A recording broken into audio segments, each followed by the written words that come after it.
je crée un costume pour un comédien, le premier essayage est capital.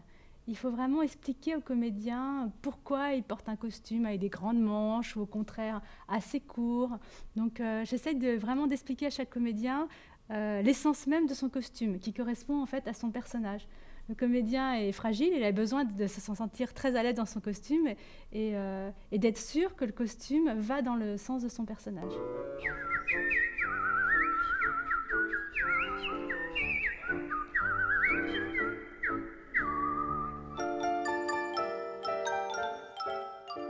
Dans chaque costume, j'essaie d'exprimer le caractère profond du personnage, de façon à ce qu'il soit extrêmement lisible pour les personnes qui regardent la pièce. Je pense que les costumes aident véritablement à la compréhension de la pièce.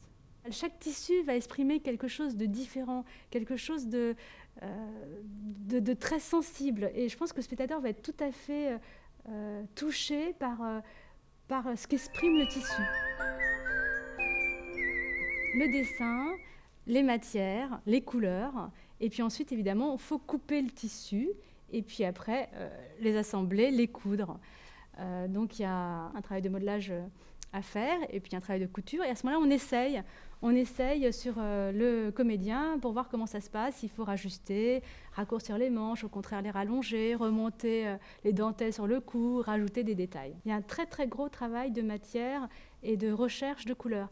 Ce que j'essaye de faire, c'est un peu comme un tableau. Un tableau, donc c'est vraiment un ensemble de couleurs. Il faut que les couleurs s'harmonisent, aillent bien ensemble, se répondent. Il ne faut pas oublier que pour notre compagnie, les décors, ce sont les costumes. Donc dans les contes, particulièrement, les costumes sont souvent très volumineux, très colorés, ils sont très très travaillés. Ça fait comme ça des tableaux et des scènes qui restent visuellement très vivantes dans l'esprit à cause justement de la beauté des costumes.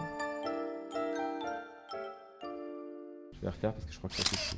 C'est bien, je fais un sourire dessous, mais on ne voit rien.